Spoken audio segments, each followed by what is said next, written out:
Welcome, everybody. Thank you for joining us today. We are now in session 4 of the Lurie Children's Heart Center Pediatric Preventive Cardiology Roundtable Series, and I am here with Dr. Baptista. We're going to talk about screening guidance for pediatric dyslipidemia or lipid screening. For those of us who are challenged on some of these words. So, Dr. Baptista, welcome, and thanks for joining us today.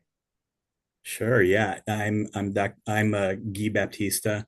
I'm one of the cardiologists at Lurie, and I'm one of the cardiologists that does preventive cardiology. The talk today is screening guidance for pediatric dyslipidemia. I want it to be fairly informal, so if you have questions, please post them or reach out. And my goal for today is that we'll have plenty of time at the end to go over those questions as well. That's great. Thank you for mentioning that. Yeah, so folks, go ahead and type any questions in the Q&A section, or if you want to do it in the chat room, that's fine. Even if you want to raise your hand and go live, we can do that as well. We're happy to have you. Before we move on to the lecture, I'd like to remind everybody that their CME credits are not available for this. We are recording, and if you're watching this recording, we ask you to hit like, subscribe to our channel, where you can get all of our great roundtable talks with so many great Lurie children's specialists. We'll talk about everything from preventive cardiology here, from ortho to ENT, to so many great talks we have there right in our playlist. So I encourage you to do that. And then if you have questions, if you're watching the recording, please type them in, follow the link so we can help you. Yeah, but without further ado, Dr. Baptista, go ahead and take it away, and we'll see you after the presentation for Q&A. Perfect. Okay, thank you. So I have nothing to disclose. The objectives for today, we're going to discuss why we should care about pediatric dyslipidemias. We're going to review some causes of pediatric dyslipidemia. We're going to discuss screening approaches for dyslipidemias. And then we're going to walk through the guidelines and when to treat. And my goal is to leave plenty of time at the back end of the talk to go over any questions that you guys may have about cholesterol. So dyslipidemia, why do we care? Well, hypercholesterolemia is just an abnormal lipoprotein metabolism that leads to increases in total cholesterol, low density lipoprotein or LDL, triglycerides, and or decreases in high density lipoprotein cholesterol or HDLC. They're caused by genetic mutations, some environmental factors, diet, activity level, and obesity are some of them, or secondary to other chronic diseases or processes such as kidney disease, organ transplantation, and these are often multifactorial. We know that childhood lipid levels correlate with adult levels, and we know that pediatric dyslipidemia is associated with increase in atherosclerosis in adulthood. So the question is then, does early treatment impact later outcome? So for us to really be talking about pediatric hypercholesterolemia, we have to shift the way that we think about cholesterol in general. And it used to be that people primarily thought that cholesterol was an adult problem with adult chronic diseases. But the reality is that a lot of dyslipidemia actually starts in childhood. And so if we can screen for dyslipidemias and then treat dyslipidemias, can we actually impact those outcomes that we try to prevent in adulthood? And it turns out that we can. So this is an interesting study that I have here. It was published in 2019. I took a look at 200 children. The parents had documented genetic familial hypercholesterolemia, and the children themselves had the same mutation that the parents did. And they followed those children over 20 years. And you can see the children compared to the parents along their age groups. And you see the drop or lack of drop, I guess, in the children. So freedom of cardiovascular events and freedom from death from cardiovascular events. So it's 1% in the children who were treated versus 26% in the adults who were untreated for freedom from cardiovascular events, and 0% in children who were treated versus 7% for those adults who were untreated for freedom from cardiovascular causes. So it was a really significant impact that we saw by treating children early. So dyslipidemia. I have this here, not so much so that we can memorize all the different types of genetic dyslipidemias out there. This is mostly to highlight the fact that there are hundreds of genes that can impact cholesterol. And in fact, the familial hypercholesterolemia that's listed on top there, you'll see that in 1 to 200 to 250 children. So these are things that you're definitely going to see in your practice, and something that we can treat fairly early. There are also several secondary causes of dyslipidemia. And I wanted to highlight just a few of them because those are kids that you're going to see in your practice as well. So think about the kids on corticosteroids, kids who you treat for the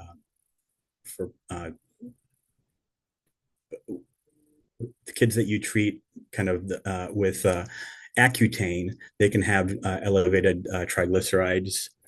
Kids on beta blockers, which often come from us, hypothyroidism, diabetes is fairly common, PCOS, kids with chronic renal disease, and then kids with various inflammatory diseases can all have elevated cholesterol.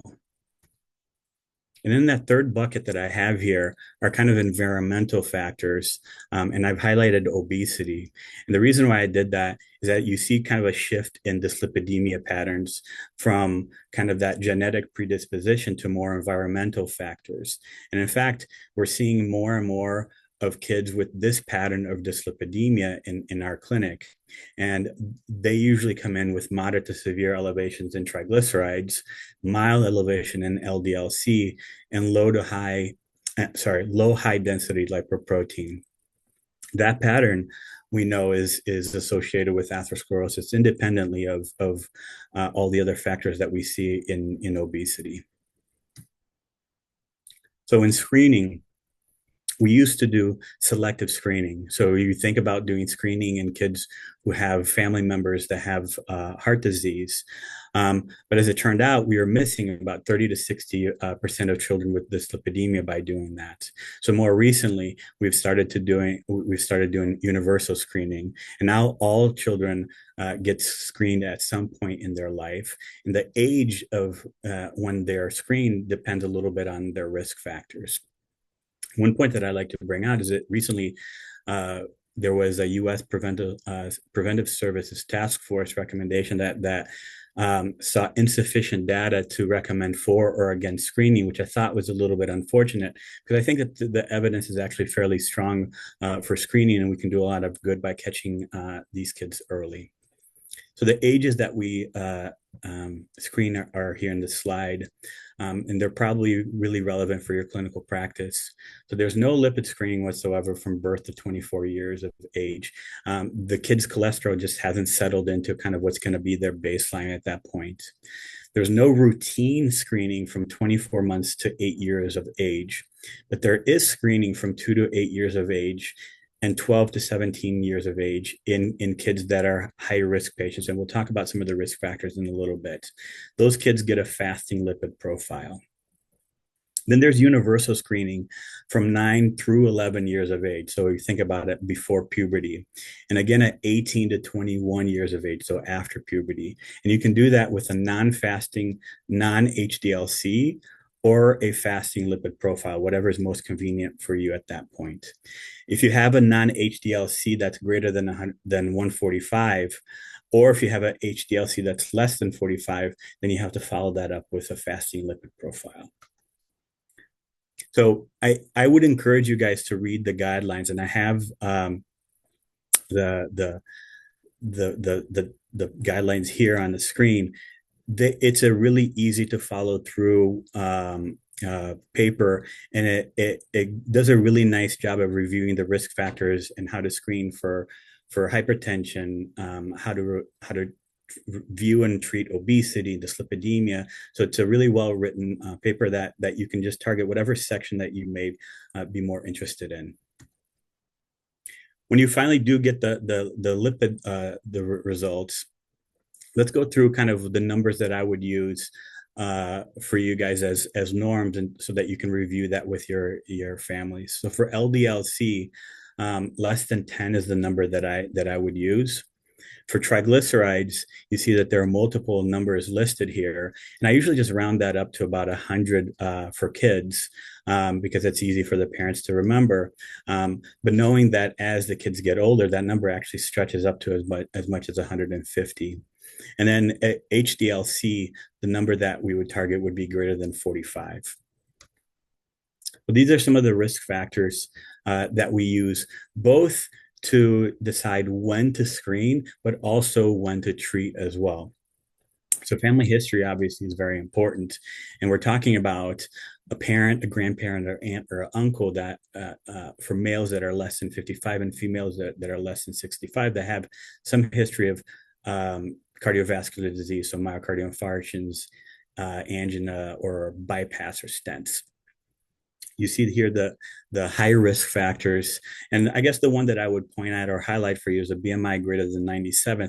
And personally, in practice, I actually just use BMI over 95 as a high risk factor. There's not a huge difference between the two numbers, and so I just use obesity as that. And then you see some high risk conditions here that would also be included in high risk factors. So what I'm going to do here is I'm going to take you guys through the LDL algorithm for when you guys eventually do screening. So the way that you would do this is you'd get a fasting lipid profile. You'd average two separate samples. If that number is greater than 250, so we're on the right side of this algorithm here, you would consult a lipid specialist. I would actually argue that you could probably make that number quite a bit lower, certainly 190, maybe even 160 for a referral over to us. If that number is between 130 and 250, you exclude secondary causes, right? Things that you can potentially treat. You evaluate other risk factors to see what their risk profile actually looks like. And then you do lifestyle interventions for about 6 months before you repeat another fasting lipid profile. At that point, if the LDL is less than 130, you continue with lifestyle interventions, and then you repeat a fasting lipid profile just about every 12 months, okay? If the number is greater than 130, then you go to kind of the bottom of the algorithm there. If it's 130 to 190 with no family history and no other risk factors, you follow every 6 months with a fasting lipid profile and updates on the family history or risk factors. I would say that it's fairly rare that you see a kid with an LDL-C that's approaching 190 that doesn't have another risk factor. So I'd be very cautious about following this for a long time before recognizing that this may be something that is potentially maybe a genetic mediated process. Beyond that, if the LDL is greater than 190, you would initiate statin therapy. You don't need any other risk factors whatsoever for that. If that number is between 160 and 190, you start therapy if there's either one high level risk factor or two moderate level risk factors. Those kids get statin therapy. If it's between 130 and 160, you would need at least two high risk factors or one high risk factors and two moderate level risk factors to start therapy. For triglycerides, now we go over to the left side of the algorithm here. You still get the two fasting lipid panels. You average those results. If the triglycerides are above 100 to 500, I usually use 100 even for the 10 to 19-year-olds. You target the triglycerides by doing lifestyle modification, weight loss, and then 6 months later, you repeat a fasting lipid profile. If the triglycerides then improve to something that's normal, you reassess every 12 months. If the triglycerides are between 100 and 200, you continue lifestyle interventions, and then you recommend increased dietary fish content and repeat the lipids in 6 months. If they're between 200 to 500, you would refer to a lipid specialist, likely for us to start a treatment. There's that the same numbers that we just discussed. So a really important question then for parents when we think about the decision to recommend taking medicine is, will I have to take medicine for the rest of my life? We talk about this very frequently in clinic. And the way that the discussion usually goes is if the dyslipidemia is primarily genetically mediated, there's a good chance that we'll be on some form of lipid medication for a long time. Now, if the dyslipidemia is some combination of those other factors that we discussed earlier on, chronic diseases or environmental, and it often has some component of that, then it's possible that down the road we would try to wean the medication off and see kind of where the numbers land.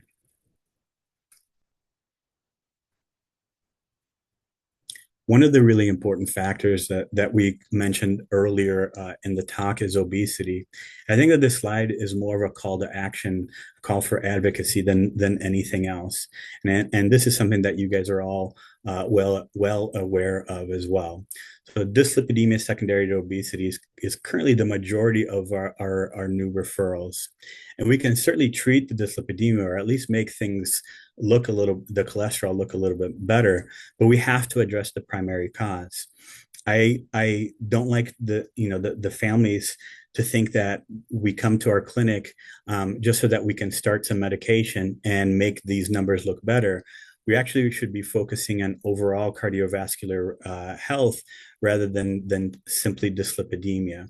And to do that, we have to focus on obesity and the causes of obesity as well. So a good chunk of our every single one of our visits is actually talking about those lifestyle interventions, the quality of our diet and the quality of our physical activity, and making goals to change some of those factors. This is those multiple determinants, right? It's not just lipoproteins that leads to atherosclerosis, but it's impacted by those comorbidities and those lifestyles as well. And we have to target all those things in order for us to really make progress in overall cardiovascular health. I'm going to pause there. And you guys are welcome to ask any questions that you may have. Some of them might be about treatment, but one of the things is Dr. Bennick is going to be discussing treatment of dyslipidemias tomorrow. So I'd be happy to answer any questions about treatment as well, but just know that might be covered with Dr. Bennick's talk tomorrow. Thank you, Dr. Baptista. That was great. Very, very informative. Lots to chew on. We have about 7 folks in attendance, so anybody, if you'd like to ask a question live, just go ahead and raise your hand and I will unmute you. Otherwise, we got one question in here from Dr. Olson. Dr. Olson, thanks for joining us. He asks, our in-office screen does not specifically measure LDL-C, only LDL and non-HDL. Do we need to update our technology? I think that you certainly can get away with doing initial non-HDL-C screening for that 9 through 11-year-old range, right? But if you specifically want to be screening the high risk groups at different ages, then you'd want to be checking a fasting lipid profile. the non-HDL-C actually is a great marker for thinking about the risk for cardiovascular disease later in life. It's actually probably better than LDL by itself, but the guidelines focus on a fasting lipid profile for those higher risk patients. And I think that that's primarily because we can tease out a little bit more about what is abnormal in their lipid panel when they have that fasting lipid profile. Okay. Thank you. Um, So the other things I have here, as I was taking notes, and I have one question in the chat that you can't see, is the guidelines that you posted. Where can we find those guidelines? Is it on the Lurie website, or is there a link that we can go to for those guidelines so we can easily look at those? If you type in the panel on integrated guidelines for cardiovascular health and risk reduction, you'll this guideline will pop up.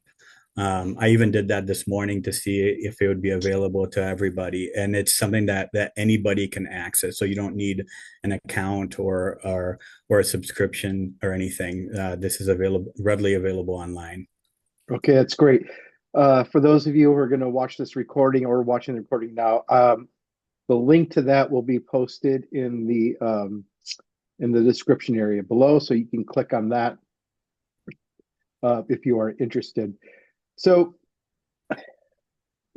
it says you say in your presentation it wrote that all kids should be screened, but if they're not screened, if a pediatrician has an idea that they may want to refer into anyway, when is a good time, or when should our pediatricians refer into either you or into our preventive cardiology program? Sure. I think that that's a great question, one that comes up all the time. Um, I would say that, at any point, if you're uncomfortable with the lipid panel that you see or have questions about it, you can always refer to us. And I would say that most of us are kind of just readily available if you want to reach out and talk about whether or not this is a patient that should be referred to us. Um, in general, I think when I think about the numbers that would trigger, I'm like, yeah, this is probably, a patient that we should be seeing. Um, uh, uh, a triglyceride of 250 always piques my interest. So that's definitely a number that could be referred to us. They may not necessarily get treatment right away from us at a triglyceride of 250, but I would want to watch that a little bit more closely. Um, an Okay. LDL an LDL over 160 is also important, and certainly if there are enough of the risk factors for that patient that we discussed, and an LDL lower than that, that's a more than reasonable patient to refer to us as well. Certainly, the guidelines say 250 for LDL is a direct referral to a lipid specialist, but I would argue that anything above 190 is something that could really benefit from our input as well. So LDL certainly above 190, maybe 160, or a triglyceride above 250 are more than reasonable referrals. And if you have any concerns about any of the other patients, either because of the risk factors or anything else about the lipid panel, feel free to reach out to us. We would all be more than happy to talk through things with you. Outstanding. Dr. Baptiste, are you able to click on the Q&A section where you see the number 2 on there? Here. Yeah. Why don't you click on that? Dr. Olson has a follow-up to his first question. Uh-huh. And it says, sorry, I was a little unclear. We get a lipid profile, TG, LDL, HDL, non-IDL, but not LDL-C, okay for screening. Yeah. So maybe what you're getting at is that you can actually send a direct measurement, send for a direct LDL measurement. When you get the typical lipid panel, the LDL number is calculated rather than directly measured. And that calculated number is more than reasonable. You don't have to send a separate LDL just for that. I wonder if that answered your question. Okay. So if you have a either a non-HDLC or a full lipid panel that includes triglycerides, LDL, and HDL, that's sufficient. Okay.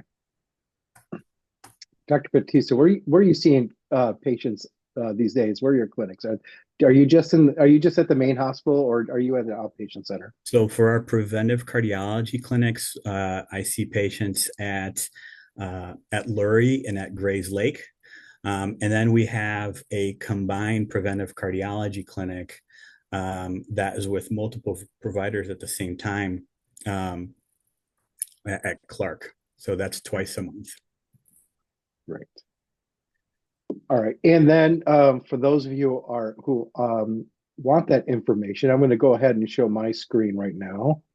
And I can show you how to refer into Lurie Children's. I'm happy to help you with that. And right here for the Preventive Cardiology Program, families, you can call 1-800-KIDS-DOC or use your MyChart. We definitely encourage your MyChart to schedule appointments. Physicians, feel free to call in the Lurie MD line, or you can go to Find a Doc to reach any of the physicians that we have brought to the Roundtable series. And of course, you can always contact your physician liaison. That'd be me, Chad Worley. I'm in the city north suburbs and the northwest suburbs. Julie Kalkbrenner is in the west suburbs, and Paula Nowak is your liaison for the city central and south suburbs. So Dr. Baptista, it looks like we don't have any other questions. So I just want to thank you for joining us today. This was a great session. And I would encourage everybody to join us tomorrow morning at 7:30, where Dr. Bennick will be talking about lipid treatment. And that should be a really good follow-up to what we just heard today. Thank you, Dr. Baptista. Thank you. Have a great day.